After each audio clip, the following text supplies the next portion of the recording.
Hey guys, Ivan here, and in today's video we got a couple of very interesting bodybuilding updates. And we are starting with a little bit of something from Martin Fitzwater. As you guys know, he is prepping for the Pittsburgh Pro. At some point a couple of weeks ago, I thought he might be out because he really hasn't been posting any prep updates, any physique updates. It didn't look like he was prepping. However, recently he posted an update and he said he was 8 weeks out of Pittsburgh Pro, so he's doing the show for sure. And we don't have much from Martin. We got this photo and another set of photos, comparison photos. You're gonna see them in a second, but right here on his story, he posted his legs on his rest day. And even though his legs are probably his best body part, biggest body part, I would say based on this, they look really freaking big, really freaking full. I would say they look bigger than before. I'm pretty sure Martin made progress from last year, and also it looks like his conditioning is coming along as well. You can see it right here in his quads. The hardness is starting to show, and like the conditioning, the details are getting deeper, and like you can see it especially in the inner part of his thighs. The body fat is definitely getting lower. So things are looking good. He's definitely getting better by the week. I think we are 7.5 weeks out of Pittsburgh Pro right now. And here is the other thing that I wanted to show you guys. So he posted these comparison photos. The photo on the left, as you can see, is 12 weeks out of his first show last year, Detroit Pro, which was a couple of weeks before he went against Nick Walker at the New York Pro. So this was also like 16 weeks out of the New York Pro last year. And the photo on the right is right now, as you can see, 12 weeks out of the Pittsburgh Pro this year. He's 20 pounds heavier now compared to last year. I would say conditioning is the same, maybe it's even better now. So it's quite clear that Martin gained 20 pounds of sheer muscle.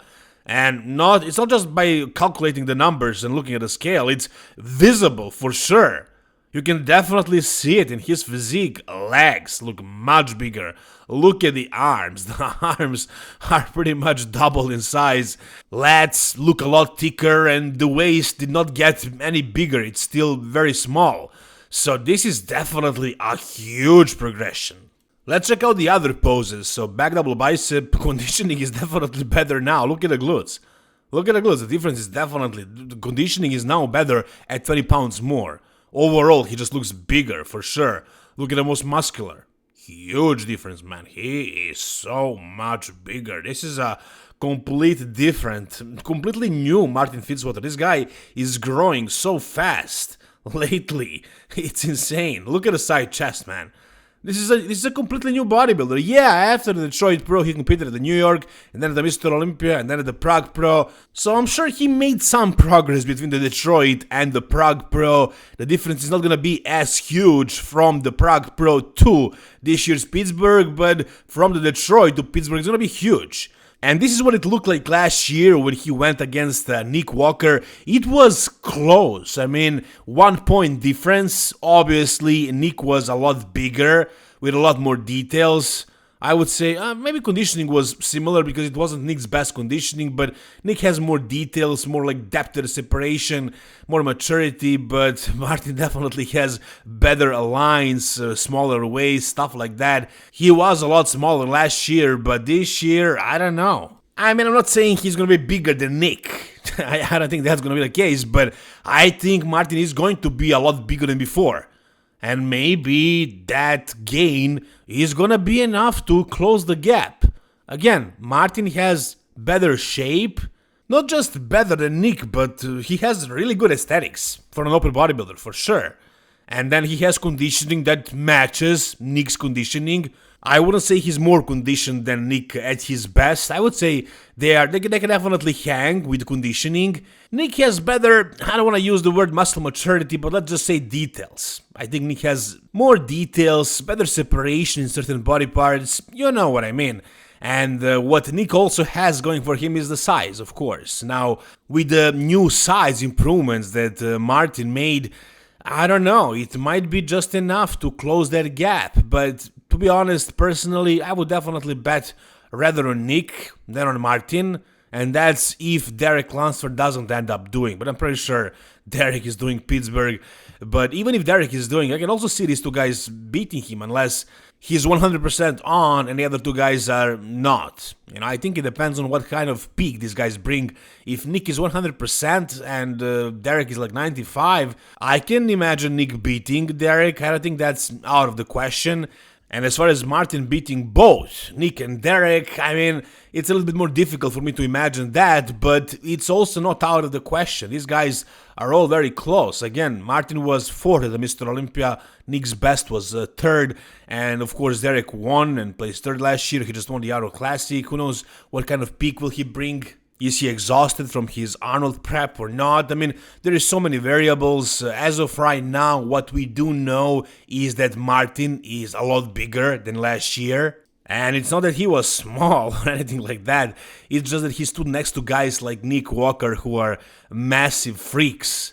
So if Martin is a little bit bigger with the same conditioning and he doesn't lose the aesthetics, the small waist, man, anything is possible at this show. It's gonna be a hell of a show.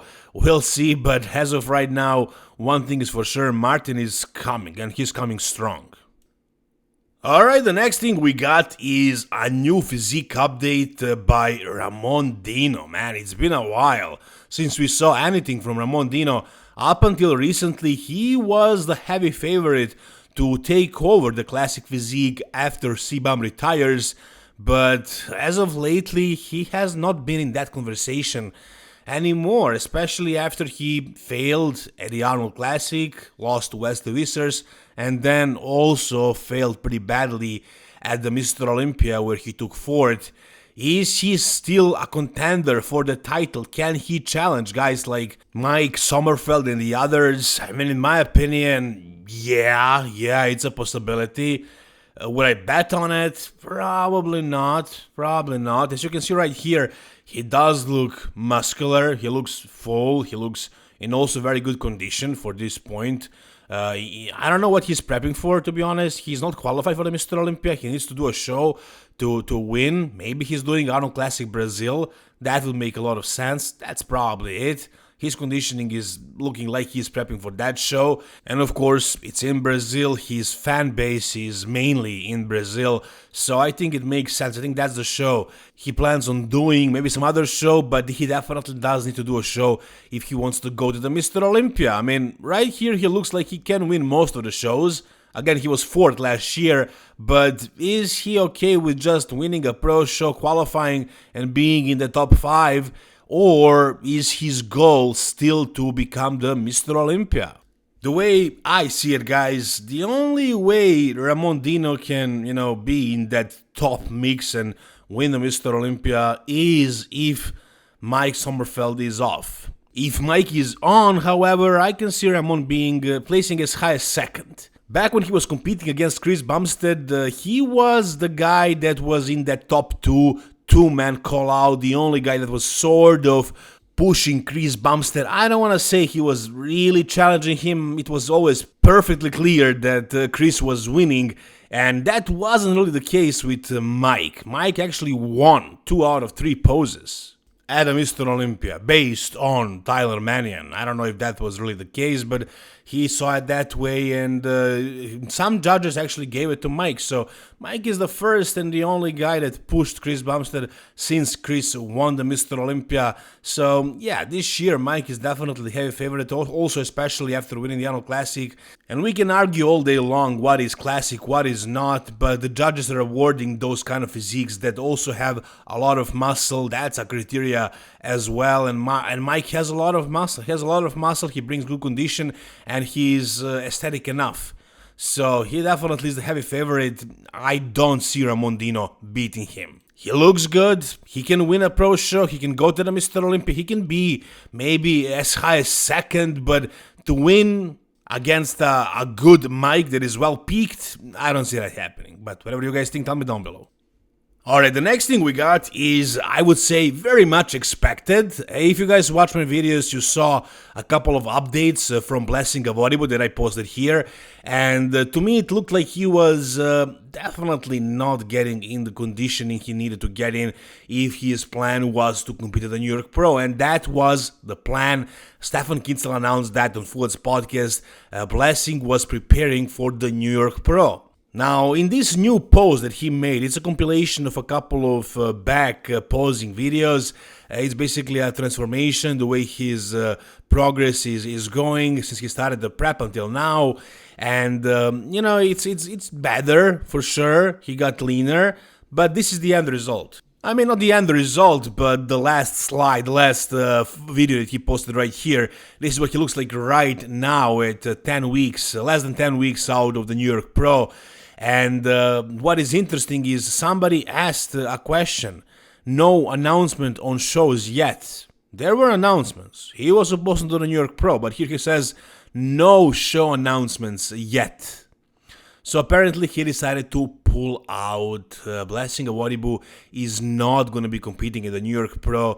We will not see him against Nick Walker, Martin Fitzwater, Krizo, and a bunch of other really good guys probably. So no, Blessing is not going to be doing that show. Even though he said it, even though that was the plan, he decided to do something else, which makes complete sense, which makes total sense, because this conditioning is not good for 9 weeks out or so.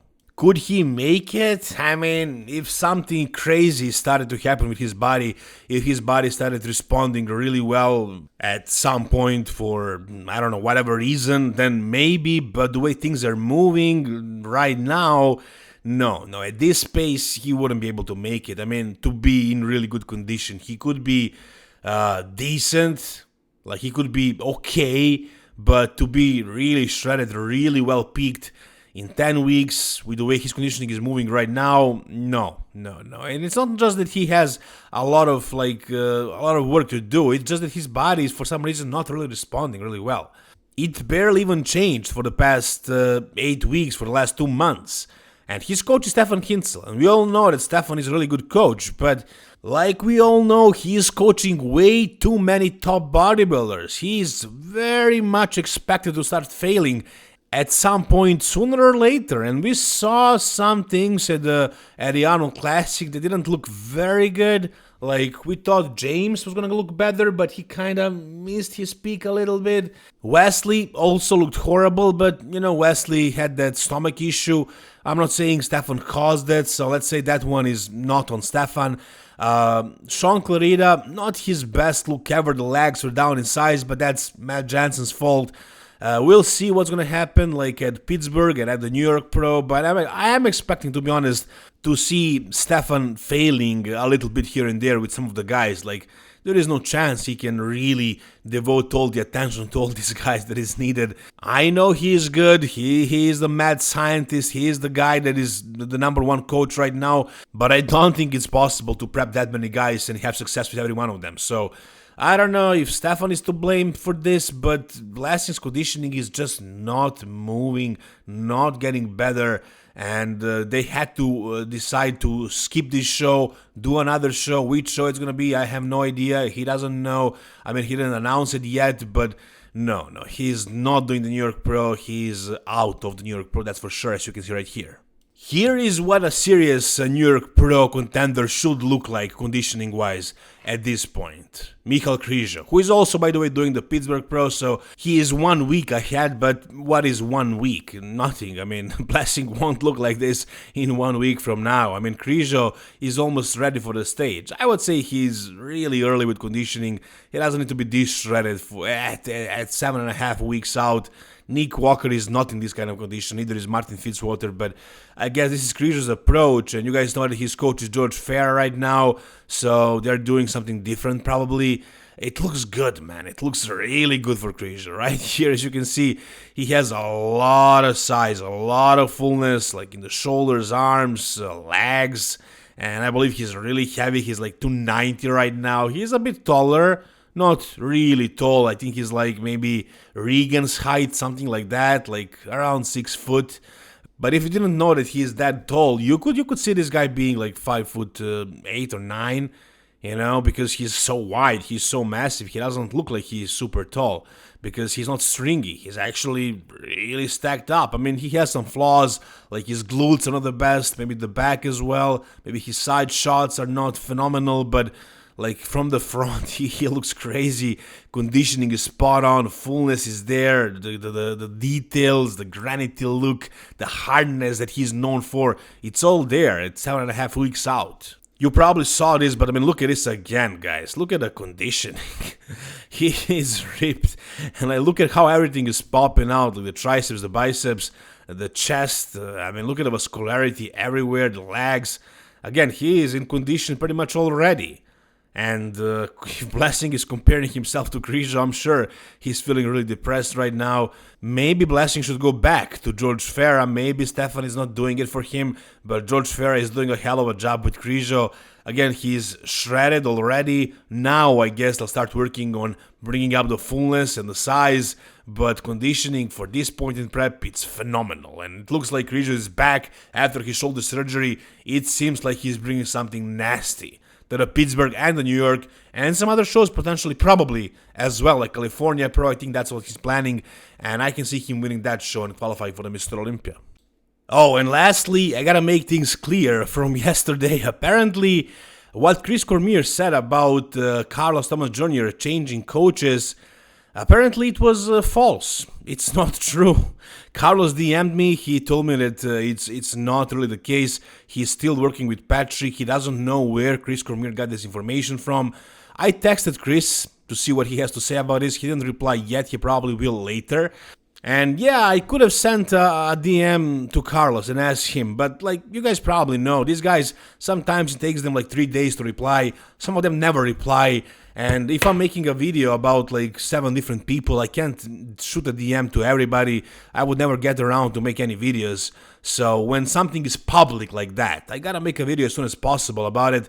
If something is private, I can ask these guys and wait and make a video a couple of days later, but usually I gotta be quick. So if something is out there, I gotta cover it. And apparently what Chris Cormier said is not true. Carlos doesn't know where Chris got that from, but in my experience, when there is smoke, there is fire. There is probably something that Chris heard from somebody. I don't think it's just plain rumors for no reason. I'm sure there is something that was said about this that happened.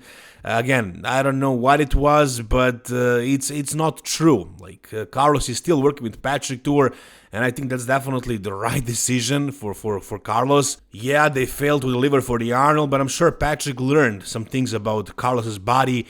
And if Carlos gives Patrick the chance to actually correct the mistakes and maybe make some changes, another show can be a lot different, like Detroit or some other show. So we'll see what's gonna happen. But yeah, these guys are still together. That was fake news. I'll let you know, guys, what Chris Cormier says, where he got that from. But that is it for now. If you guys enjoyed this video, give it a thumbs up. For more content about bodybuilding like this, subscribe to my channel, guys. And if you guys happen to be looking for a coach, somebody to help you get shredded for the summer or put on more muscle, or also like get lean and bigger at the same time, prep for a show, whatever you guys need, you can DM me on Instagram. We can talk about me coaching you. I'm actually very affordable, especially for you guys from the US. The coaching fees in Serbia are a lot smaller than in the US, so it's very affordable for you guys, and you get a lot of attention from me as well. So if you are looking for a coach, again, DM me. Thank you guys so much for watching this video. See you soon. All the best, and bye-bye.